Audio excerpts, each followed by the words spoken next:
Hello, and welcome to Optimizing Human Potential, Mind, Body, and Soul, brought to you by the Holistic Therapies Directory.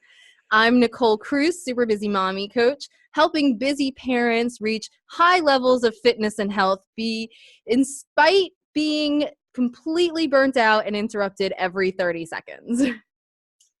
And I am John Kemp, functional strength and nutrition coach. And my main mission is to empower people to become aware of their true potential through fitness, nutrition, and mindset.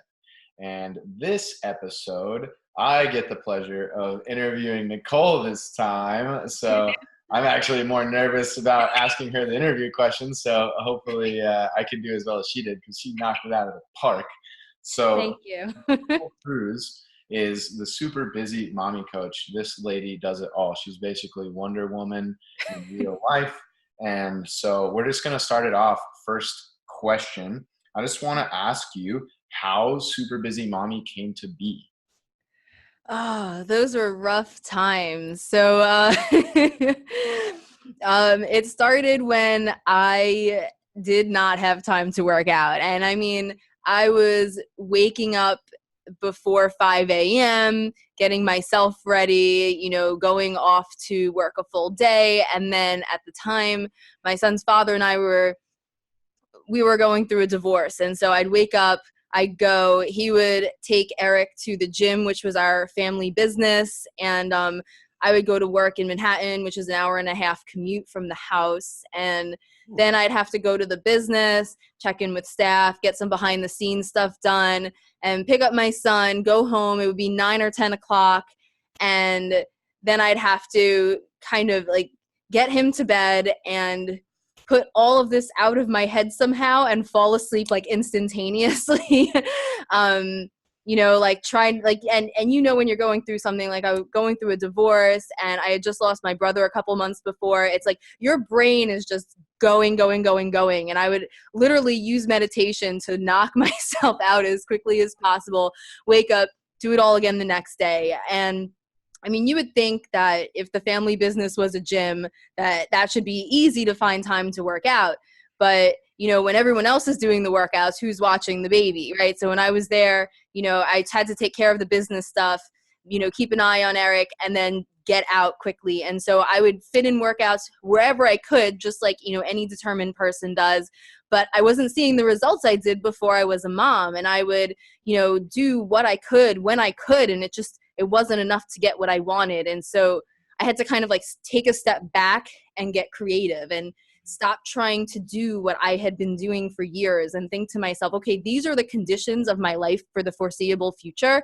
And how am I going to make this work? And so I completely deconstructed everything I had learned about fitness science and why do certain movements get results? And is there a way that I can do this without blocking aside an hour or even 20 minutes? Because that just wasn't happening with a 1.5-year-old around. And so I started thinking about it, and I developed a new programming method where, I kind of thought, okay, what exercises get the best results? Because I don't want to sacrifice results. I don't do that. What exercises get the best results in short bursts with plenty of rest in between? Because I can do short bursts, and then I can go heat up a bottle, and then I can do another short burst, and then I can go kiss a boo-boo. And, so I thought like that.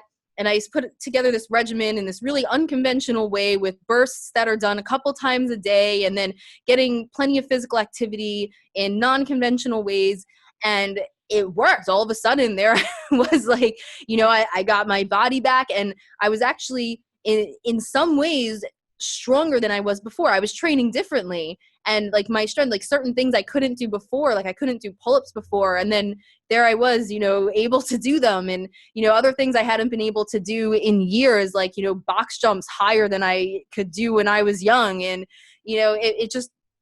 it worked so well that I was like, I need to share this. And so I recruited a bunch of other busy moms from around the world online and asked them to try it out. And on average, they saw results in 2 weeks. They started seeing fat loss and inches lost and stretch marks going away, because you know what the right kind of resistance training does for your skin. And if it does that on the outside, imagine what it's doing inside. Their energy levels were higher.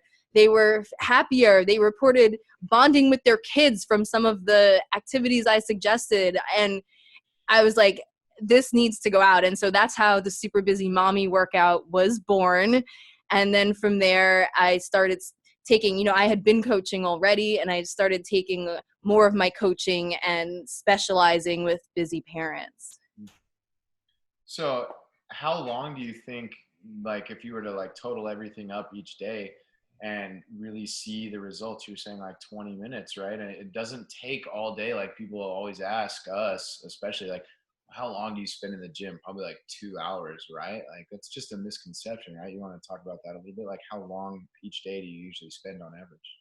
Yeah, sure. So each day on average, it's about 20 minutes total. And when people think of like the hardcore workouts, that's only 12 minutes. And then the rest is more like mobility, because, working full time, when you're sitting at a desk, you need to decompress. And so, 12 minutes of the hardcore stuff, and then like another 8 minutes of wellness stuff or more if I can. And then a lot of general physical activity.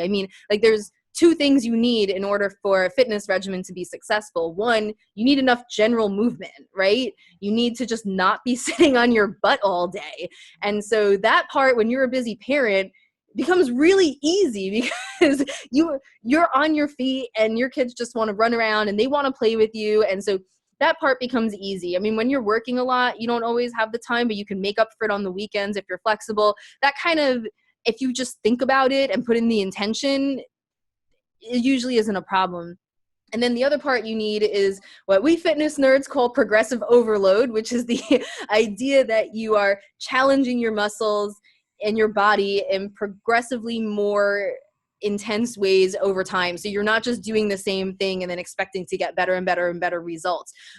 But if you're getting the general physical activity, then you don't need to spend that much time on the progressive overload part. You need to challenge your muscles, and then you need to give them a couple days to recover. You need to give your body time to take all the nutrients you're eating from your awesome nutrition plan, hopefully, and put it all together and make something beautiful happen. So it actually, if you take fitness science and if you think about it, and you just put the idea of a traditional workout out of your brain and try to apply it to the life of a busy parent, this is what I at least just seemed like the natural solution, and it seems to be working for people. Yeah, absolutely. So many people have like that structured, idea of, and that's just so much conditioning from the culture of like all these magazines with the ripped guys and girls that, have the chains hanging from their neck and they're doing barbell lifts and stuff. The body doesn't know the difference between a push-up and a bench press and running from a tiger. It just knows press, So yeah, it's perfect, finding ways to stress the body that's appropriate for that individual. That's perfect. I love that. Mm-hmm. So that's a good segue. What would you say would be your advice for that parent that's starting a new health and fitness journey? Like, where, when they come to you, do you start with them? Like it's usually really overwhelming at first for someone to be like, well, I got to eat healthy and cook, and I got to do all this exercise now too. And like, I still got this kid to take care of. Like, where do you start with them? Yeah, it is one step at a time, and it depends on the person to a certain degree. I think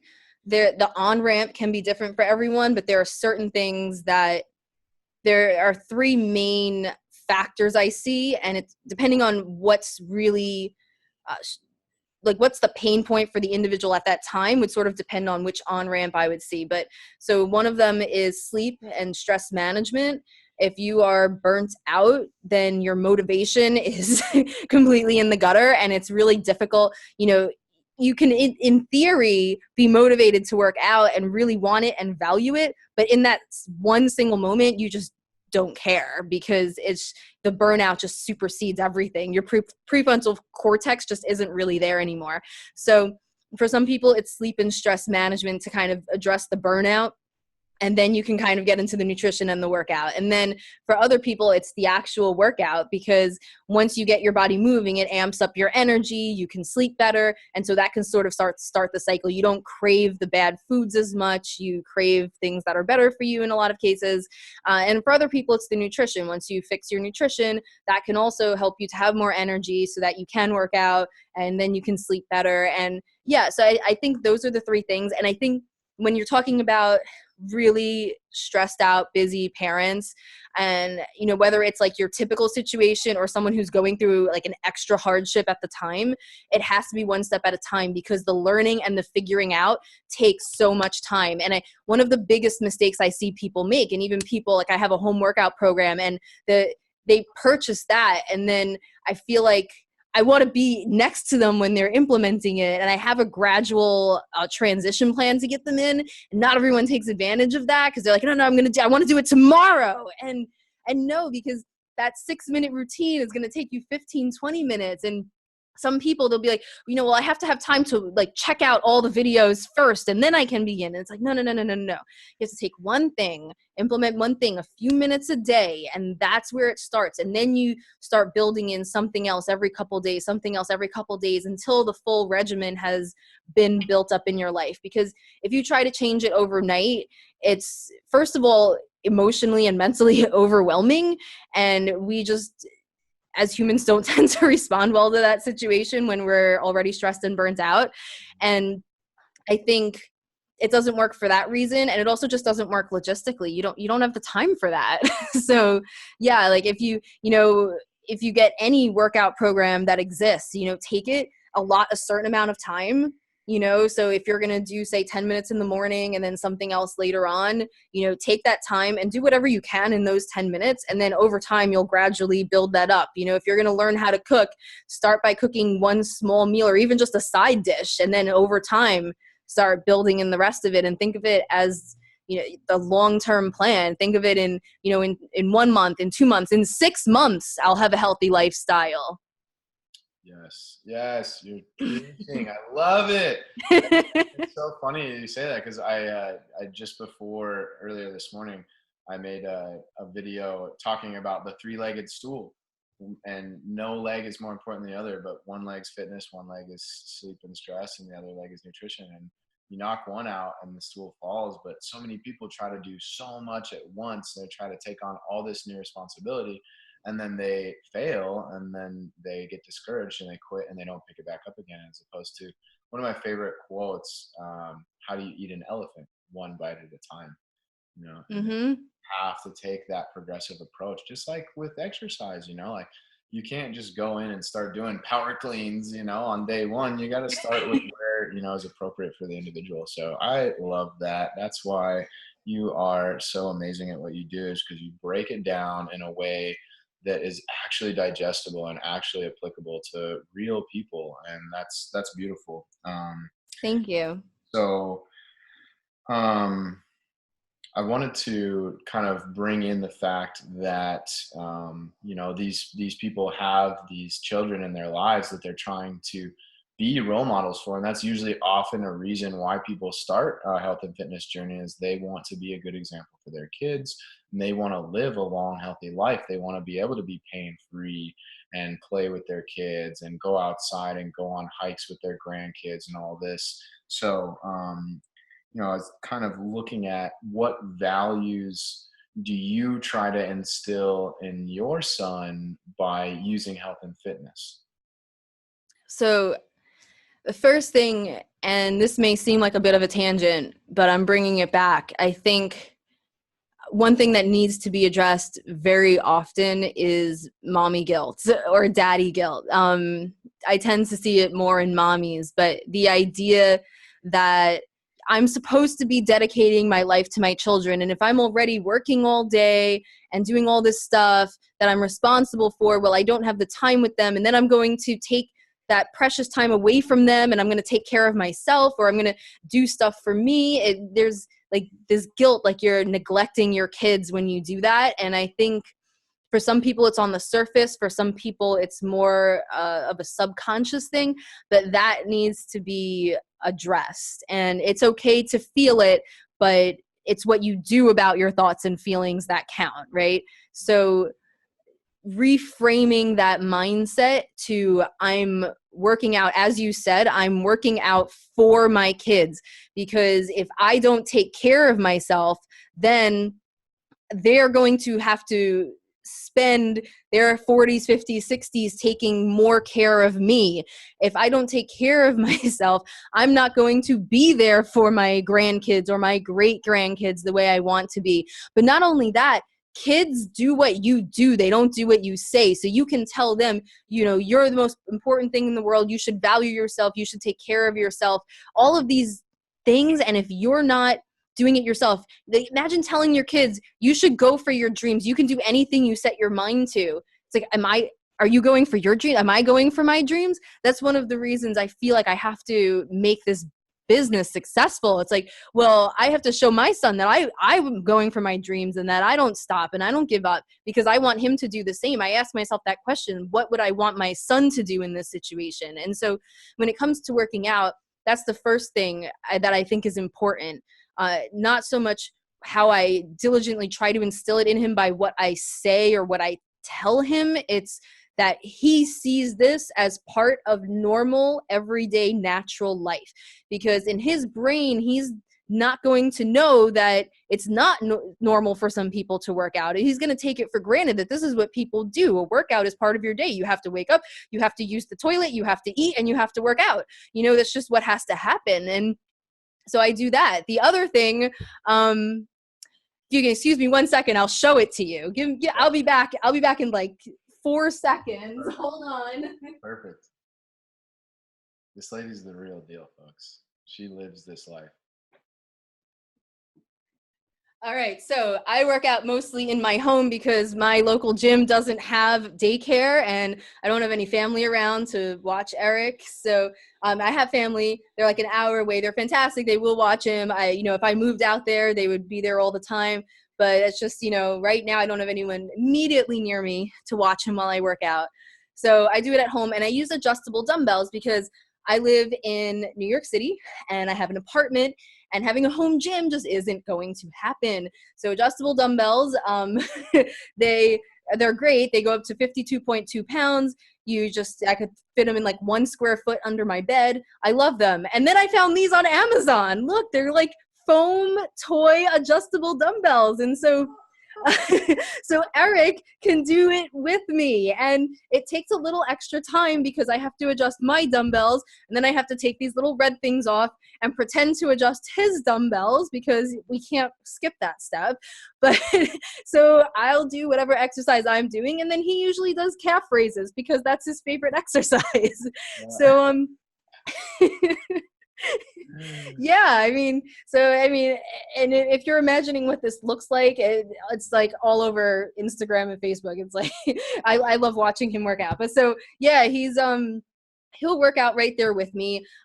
Sometimes he's not as helpful when I'm working out. Like, a lot of times, like there was one thing I put up on Facebook and Instagram one day, and it was like, one of the things that bugs me is when people say, if it's important to you, you will make time. And it was like, this is me making time to work out. And I'm over there trying to do push-ups and cat-cows. And Eric is just climbing on top of me and then falling off and climbing on top of me and falling off. I'm like, here I am making time to work out, but like,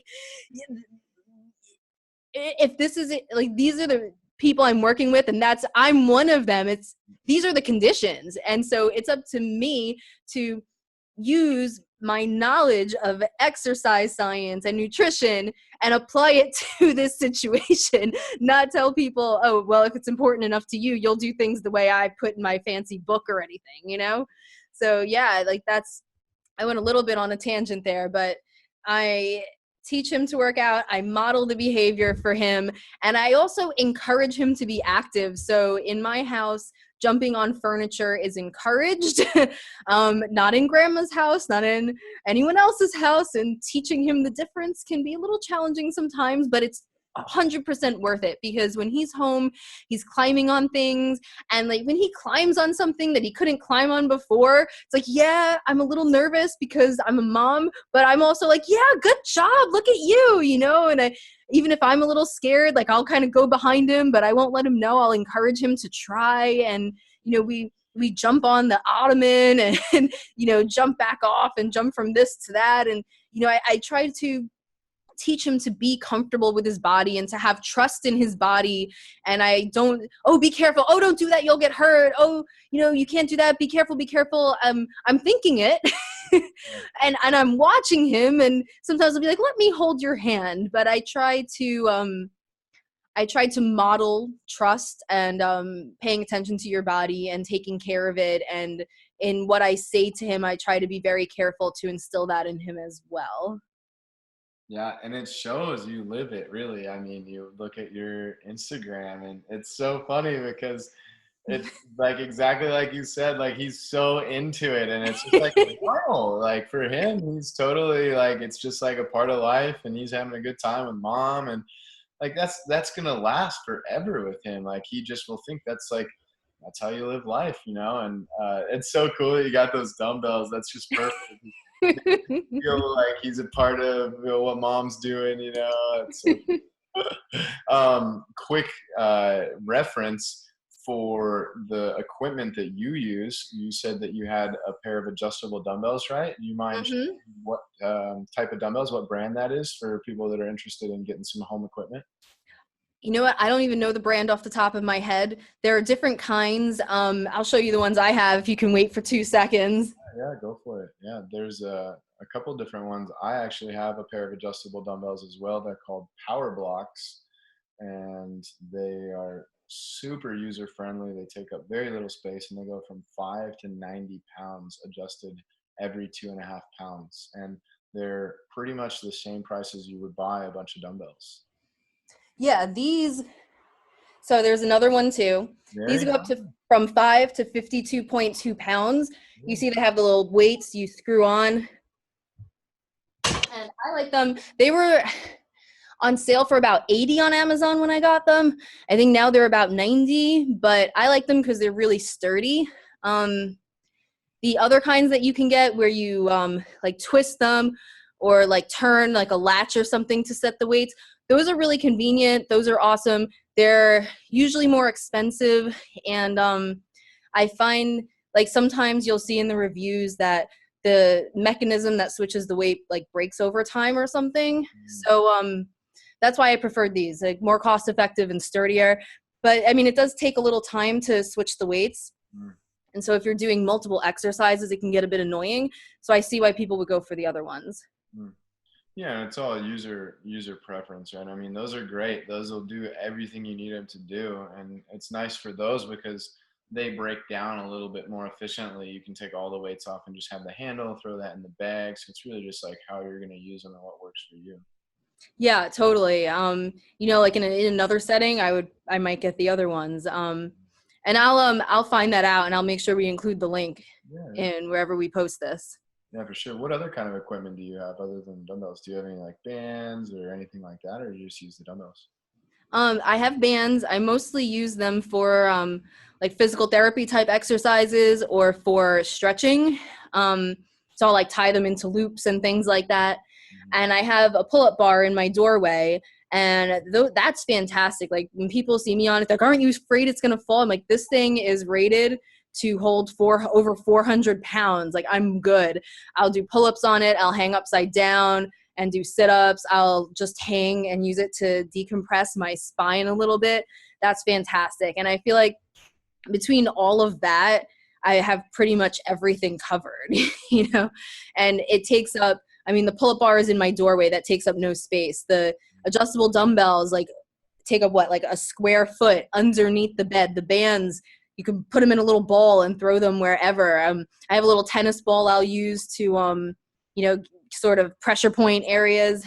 But overall, you can do a really wide range of fitness activities with minimal equipment if you don't have the space. And don't get me wrong, those rare occasions I can actually get to a gym, I'm like a kid at a playground. Like, oh my God, I can do leg presses. There's a Smith's machine. Look how much I can lift when I squat if I don't have to lift it from the floor. I get so excited. But you can achieve really high results without that if you need to. Yeah, I always tell people bands and body weight. You can Yeah. crush somebody with bands and body weight. Mm-hmm. That's awesome. Let's see what we got here. Well, kind of segueing in what you were talking about before, I do want to make a quick note to you. I just got a little storage disk space thing from my computer, so we'll run with it. We'll see how long we can go here. But what do you kind of like segueing in from the teacher role to the student role? What has he taught you in your journey with health and fitness and your own personal routine? Like having a kid like really changes things up. It's like trial and error, like, oh, can't do that, or like, oh wow, he really like made me think of that in a way I never would have. Is there any kind of like lessons that you kind of picked up from him? Flexibility. Like, lots of flexibility.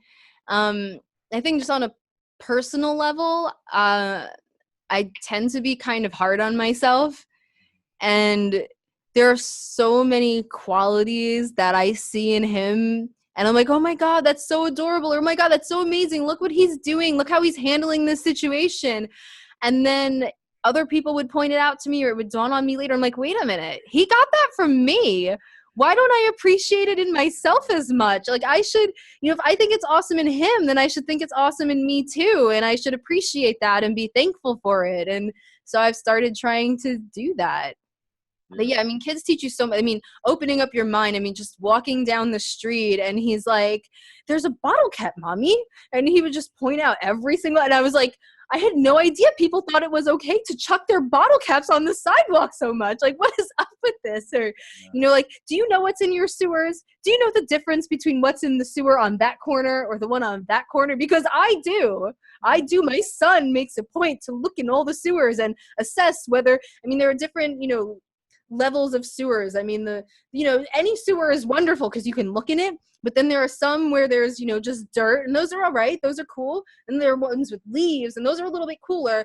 But the holy grail of sewers are the ones with water, because you can chuck rocks in them and they splash. Yeah.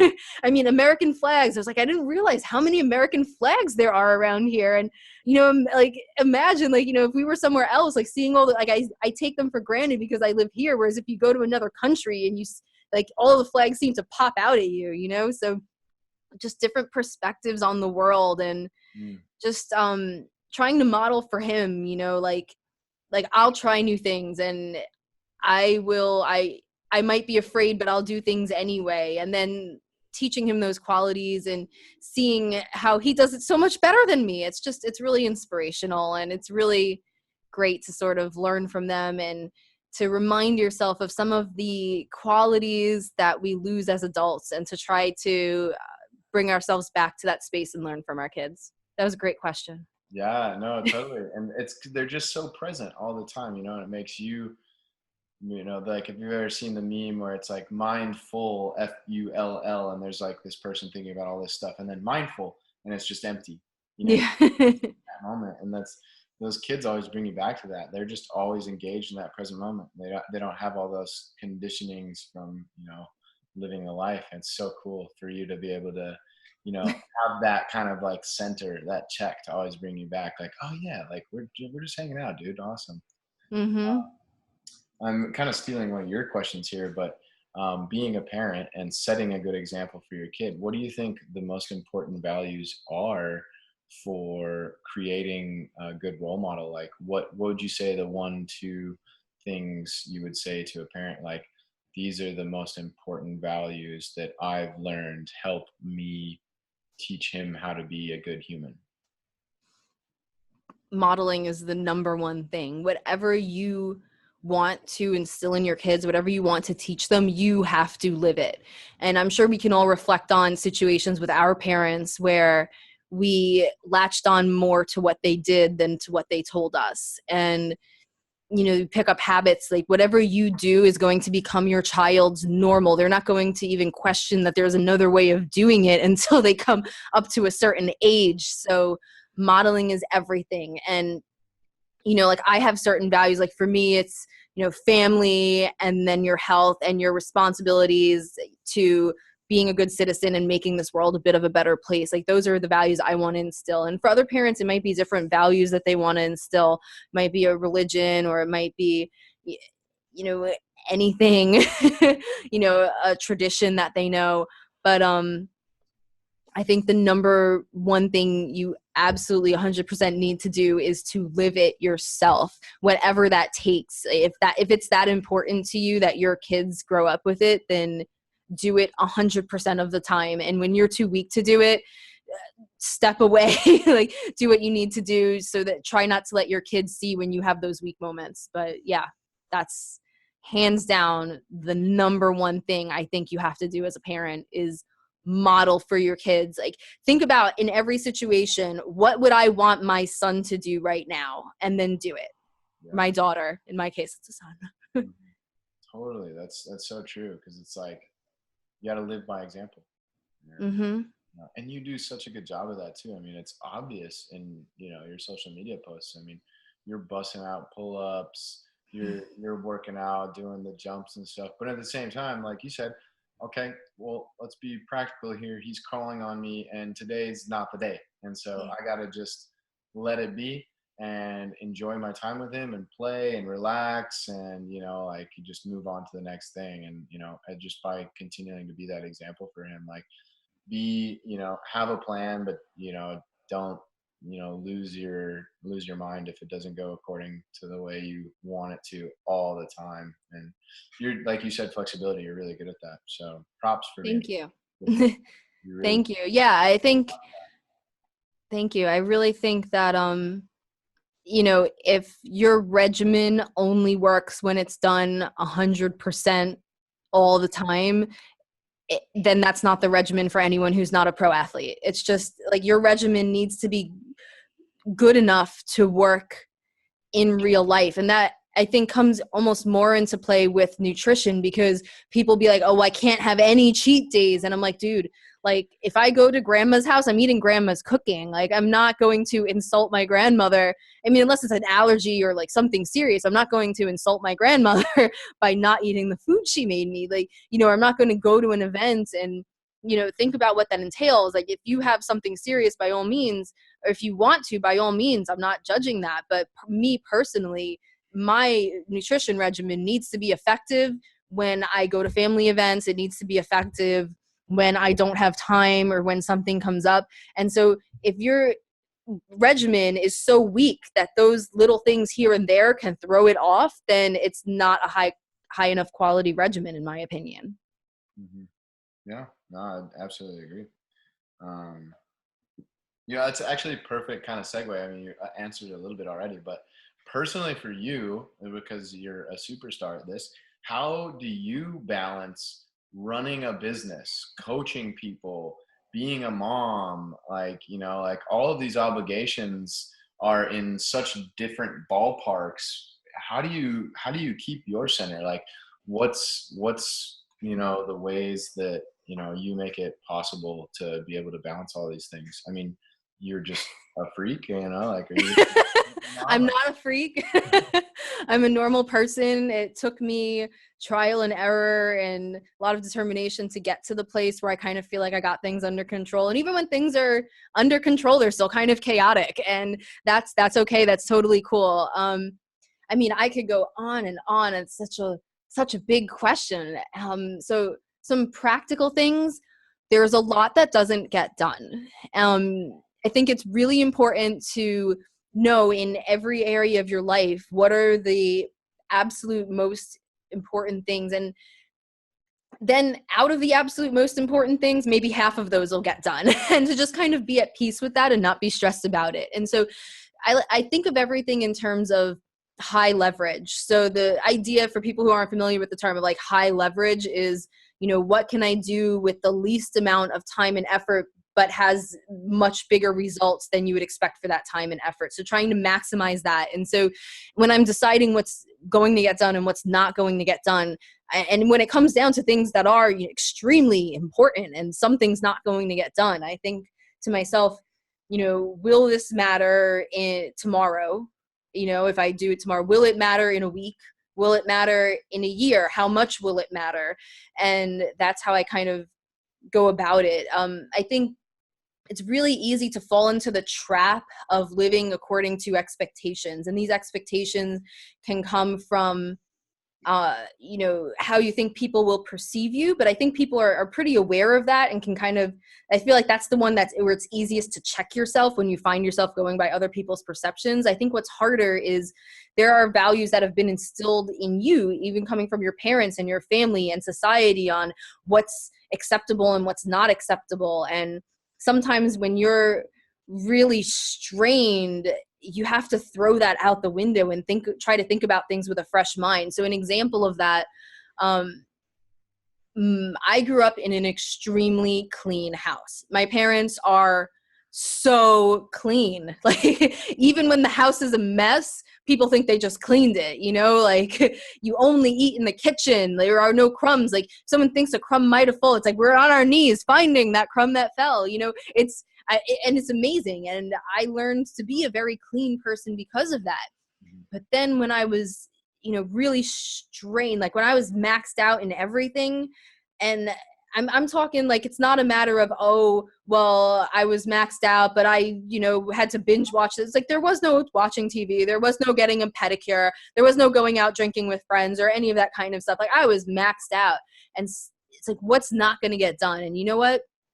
If I don't clean the house this week and I clean it next week or next month, yeah, I don't feel good about my house being a mess, or even being like, in some cases, like, you know, crumbs. I mean, when you have a kid, I mean, there's food all over the floor all the time.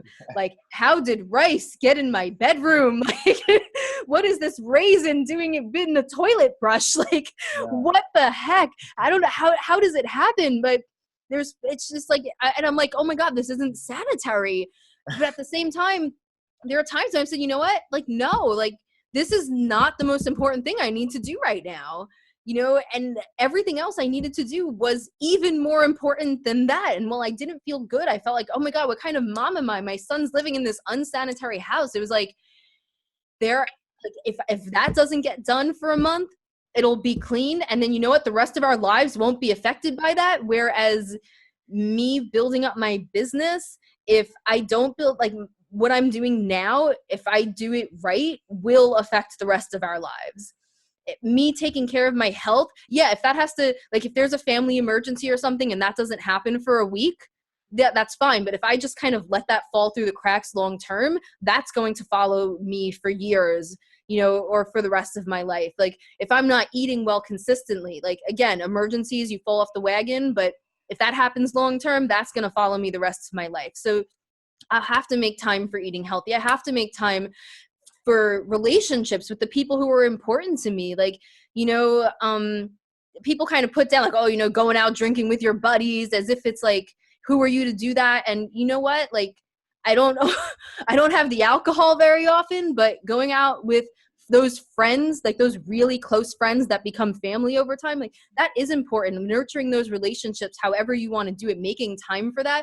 I would feel guilty. And then eventually I realized, I'm like, oh my God, I'm like neglecting people who love me. I'm not investing the time into them. Like, what kind of person am I not to do that? But I would feel guilty, like, oh, but there's so much work and responsibilities to get done. No.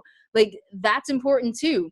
Sometimes you have to clean the house and tell your friends or your family that you can't be with them. And other times you have to let the house be dirty and work on your business and go and spend some time with your mom or your best friend. So I think that's a big part of it. Other things, going back to your question on how to balance it all out, I feel like there are the practical tricks. And so things that are high leverage that I think people know about in some case, know about some of them, but often underestimate how effective they can be. Meditation is clutch.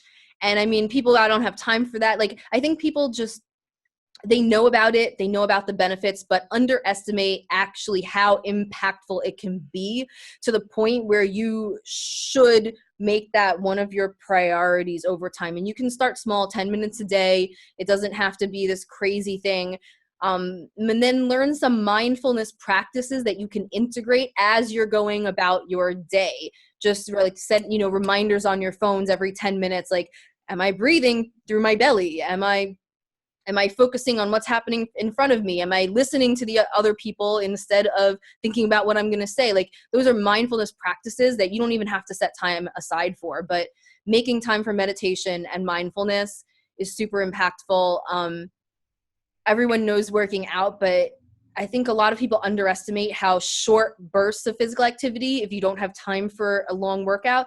I mean, 2 minutes of cardio in the morning, 2 minutes, like do some burpees and jumping jacks. And in that 2 minutes, you can increase the mitochondria in your cells, increase your VO2 max, which is how much, your lungs can take in oxygen and send it around your entire body through your heart. I mean, in 2 minutes, that can boost the positive hormones in your brain to reduce depression. It can reset your circadian rhythm. So if you wake up and you feel like crap the whole day, waking up early, that can tell your brain, hey, this is the time I'm supposed to wake up, and then allow you to fall asleep better in the evening. 2 minutes.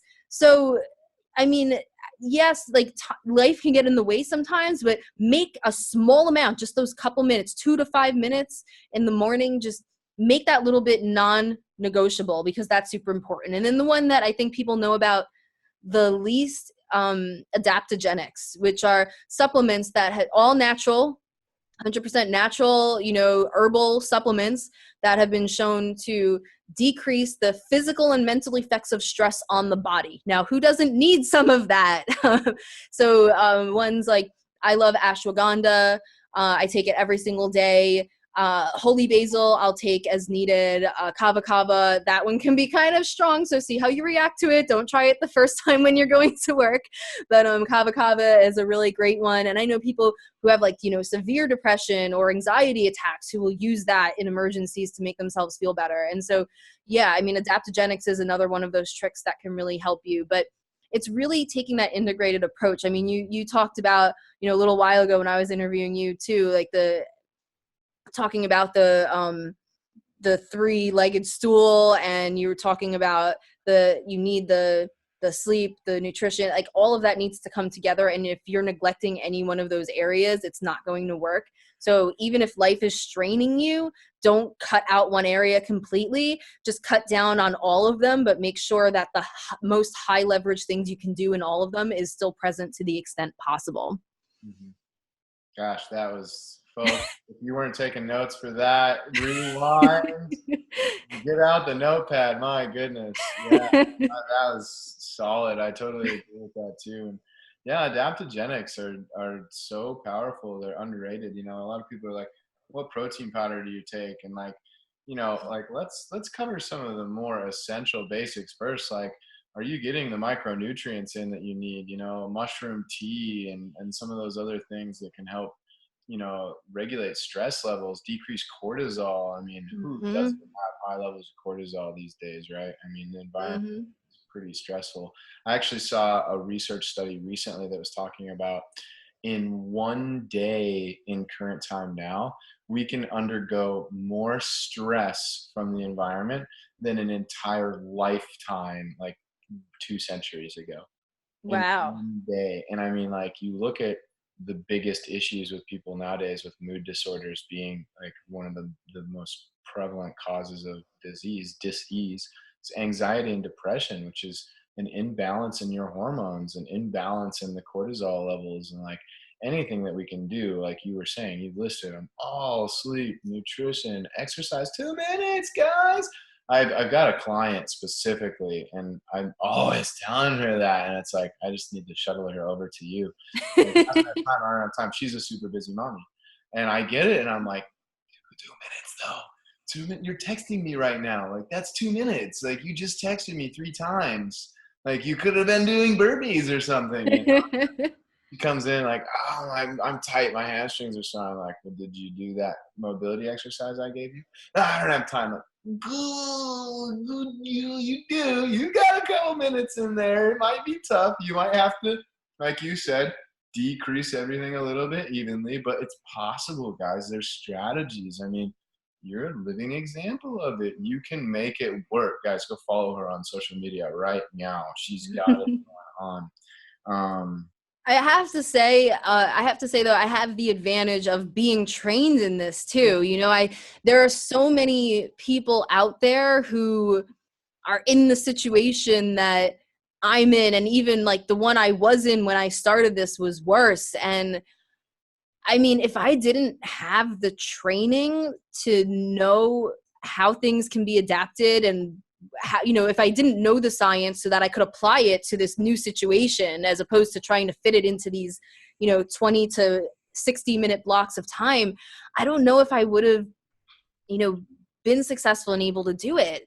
And there's so much information out there that I know so many people who, like, you're right. Some people it's like, dude, you just really need to make the time and have the discipline. And there are plenty of those, man. We all know it.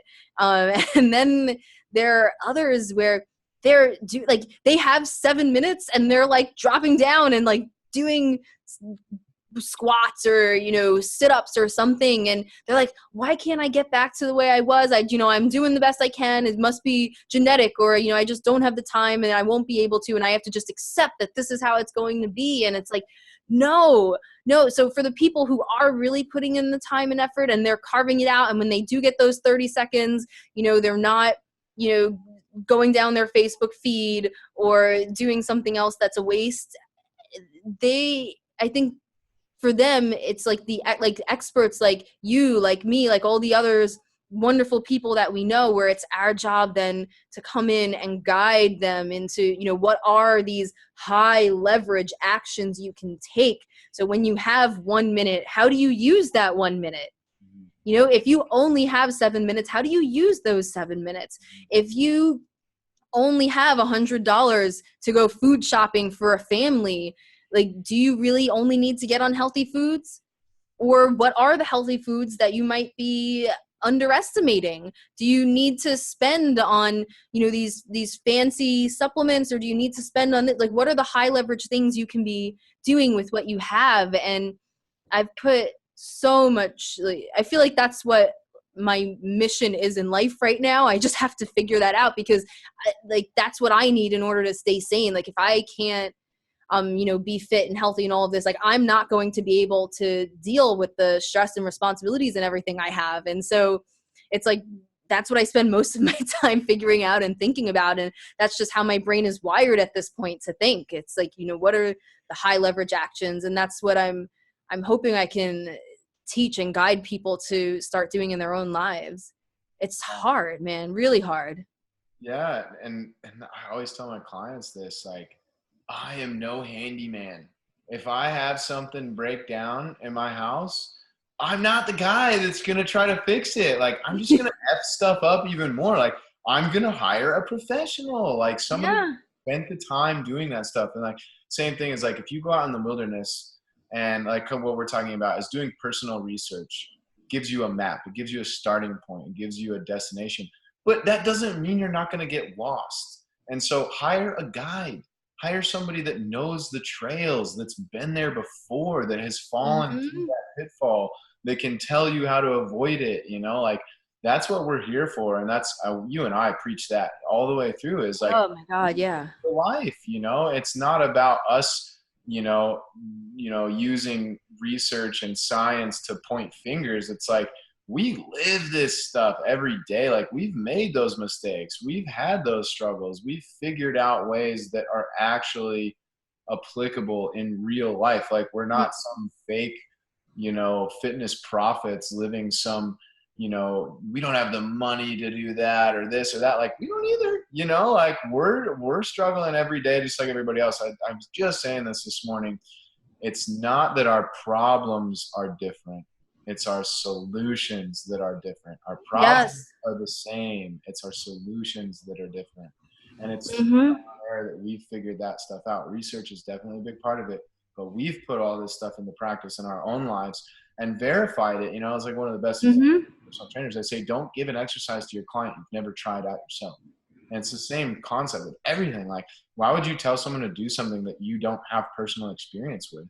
Just So that's again another thing that I respect you for, is you're very practical and you have done everything that you talk about. And that's what gives both of us such good validation and authenticity. Is it's like, you can go watch my last Facebook Live, you can go watch my YouTube video, like I'm doing Mm-hmm. it, every day. So it's really cool to see that.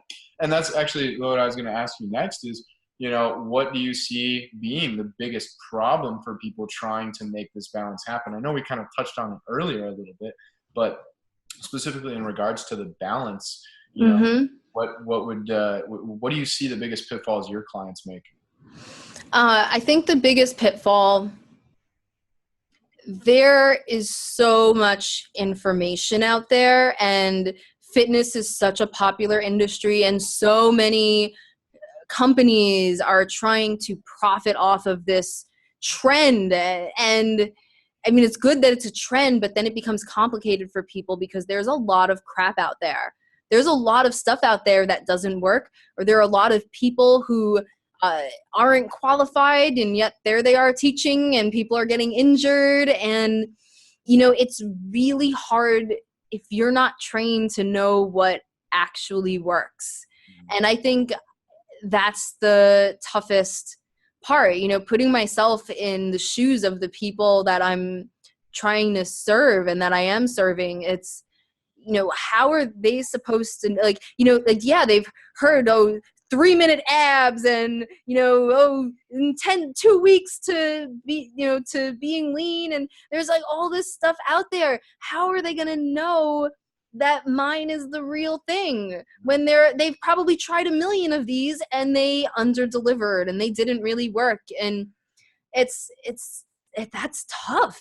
That's a tough one. And I think, it's recommendations from people, like saying that it's worked and these are the results it's gotten. I think it's the track record. I mean, that's why, like, I wasn't about to just be like, oh, this worked for me, let me put it up for sale. It was like, no, I recruited busy moms from around the world and tested it to make sure it worked for other people too, and then to get their feedback and see in real time, like, what can be done to improve it, right? So the biggest stumbling block is when people are trying to learn the routine, which is why I added the gradual transition plan, so that people, there's not that hump at the beginning. That's why I changed my entire approach to how I work with clients individually, because I was like, it's the learning part that trips people up. Once they know it already, it becomes routine, but it's that step in the middle. But whatever it is, it has to be, whomever you're thinking of following, or whoever you're thinking of purchasing from, like, find out their track record from sources other than them and see what's been done before. And even that, it can be hard because people can make so many claims that can be so misleading, and it's really tough. I think trying to follow the advice people give in their free sources is so important, because then you can see if it's actually working. And if someone's giving away advice for free in a video or in an article or on their webpage, and you try it and you see that you get results from that, then I think you can be more confident. Not 100%. Again, nothing's 100%. I've been disappointed when I actually paid for some people's stuff. But I think you can be more confident then that if, this is what they can give away, just like in a free article or video or web page, then their actual packages and their actual coaching, their knowledge is there, what they're saying, their advice is working. You can feel like you can actually try to get more of it. Yeah. No, totally. I mean, it's crazy how much is out there now, and we could go so much more into that. I can't wait to dive into that with more of the unfiltered me and the stigmas in the industry, and how we can try to burst a lot of those bubbles. And it's going back to everything you've been talking about: leading by example, living the life, research, apply, and make it practical. So tell me what you want to do with Super Busy Mommy Coach. Say, what projects are you working on right now? What goals do you have? short term, say the next year, and long term, say the next 5, 10 years? What do you want to see happen with what you're doing right Oh man. Well, now? I I love this work. I'm so passionate about it, and I feel like it's so authentic for me that I would love to grow it, and I would love to do it full time. So this Super Busy Mommy coaching just launched in January.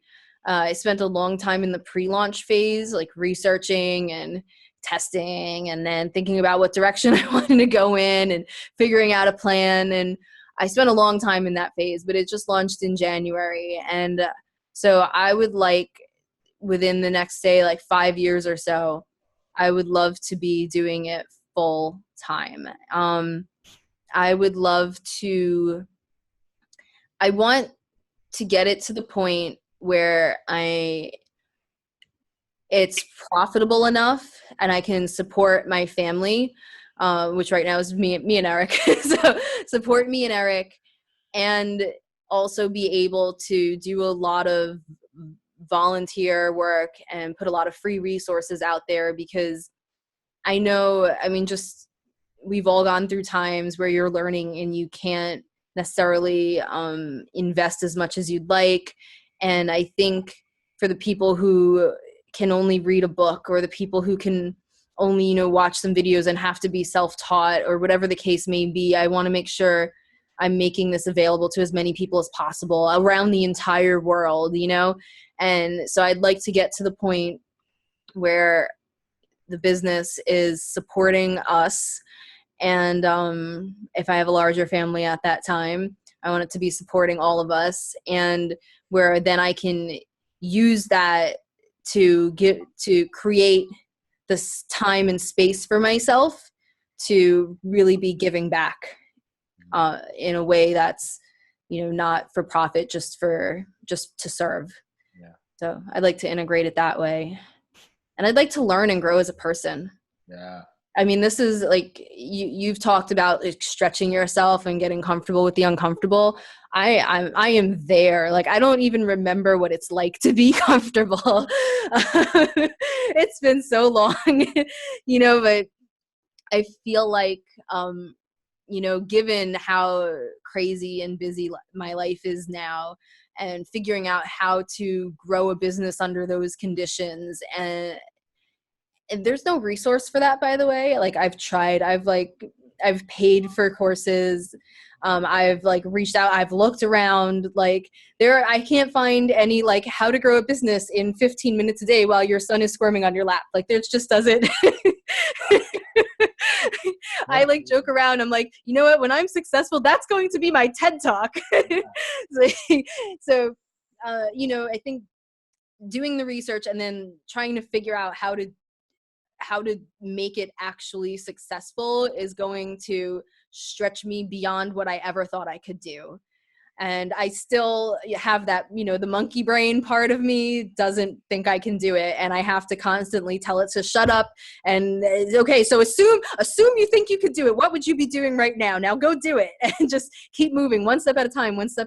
So I look forward to seeing the person that I'll be when I can make this successful. So that's sort of my dream for it. I already see her. I mean, you're there, your heart and your passion. It's just, you already see the angel in the stone, and now you're just carving it, Yeah. It's just waiting for that final product to be there, but you've already created it. You're doing such a good job. It's amazing to see you grow and watch your efforts be rewarded. So kind of tying that into one of my last questions for you. If you were to give me your life mission in a couple sentences, saying kind of like that idea of what you were just, finishing up with, of like, after the business is successful and looking at more of like the contribution of what you would like to see your legacy be, your impact be, what would you say that your mission is on this earth?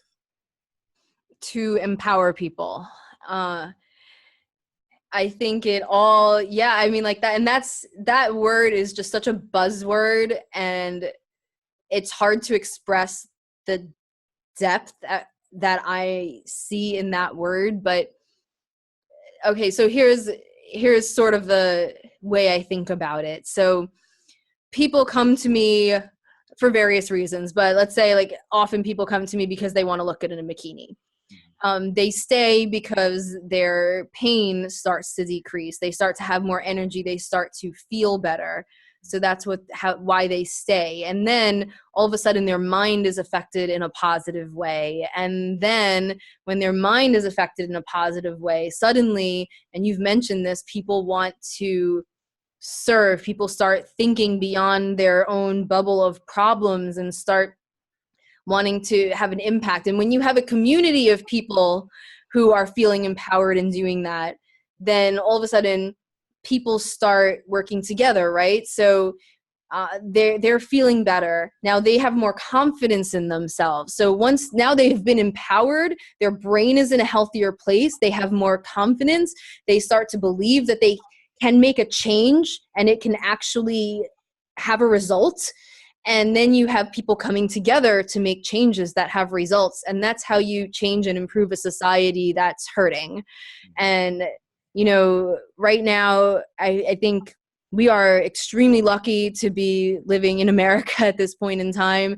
But there are a lot of struggles, and, there are a lot of divisions, and there are tensions, and there are a lot of people who are suffering and aren't sharing in the prosperity that America as a whole has. And I think that when you find a way to empower people, that's when they start coming together, and the change needs to come from the people. You can lobby, wave signs all you want, and that's very important. By all means, please do that.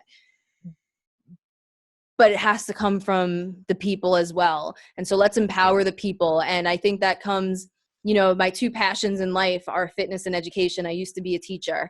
And I mean, when you get people through health and fitness, or you get kids, the next generation, through education, then forget it. You empower people like that, you change communities, you change societies, you change the world. And I'm not like, I'm not thinking, super busy mommy coach changed this. Like, no, but we each do our one part. We're one piece in the puzzle, and, be the change you want to see in the world, right? So this is me being that change. So I have to live it for myself, and then I can guide others who are interested. And then from there, change can happen. And I'm doing my one part as my one little piece in the puzzle. I'm being the change. Yeah. That's beautiful. Mark Mead, never doubt that a small group of people can change the world, for they're the only thing that ever has. Mm-hmm. More conversations like this is what is needed. So you have just been such a gem for this entire interview. And everybody, you need to go follow Nicole, Super Busy Mommy Coach. Nicole, tell us where we can find you and what you can provide to these people that are thirsty for this knowledge. Oh, sure. Thank you. And it's been a pleasure speaking to you as well. You can find me at superbusymommycoach.com.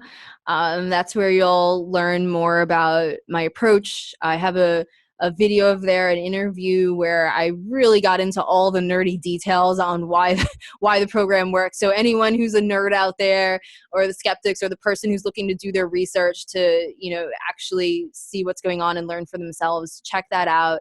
You can learn about the origin, and then you can also see what I offer.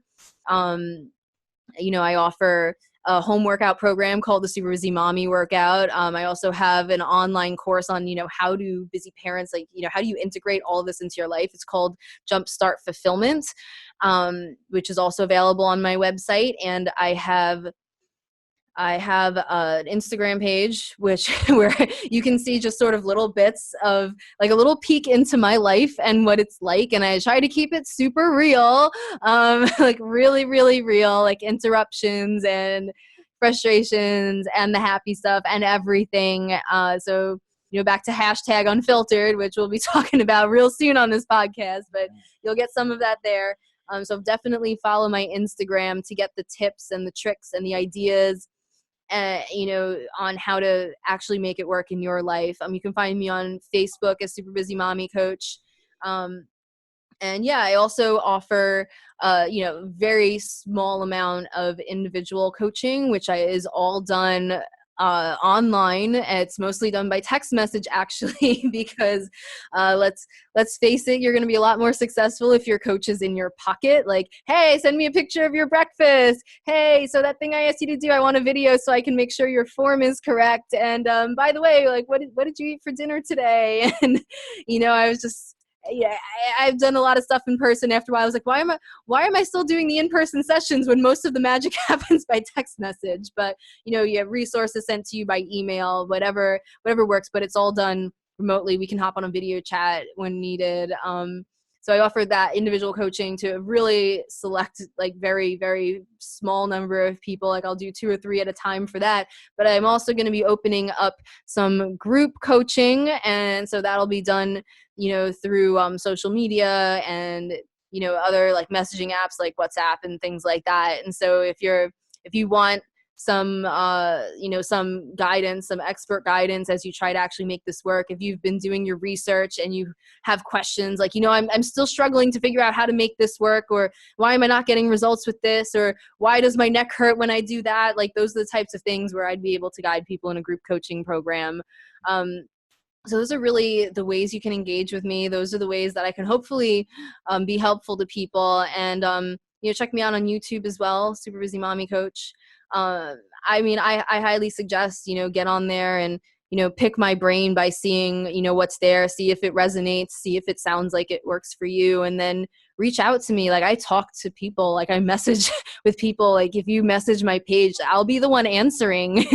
So, reach out and, ask me your questions, tell me what you want to hear. If there's something you think I'm missing that super busy parents need, some ideas for, just put it out there. I mean, I love to engage with all of you. So please reach out to me.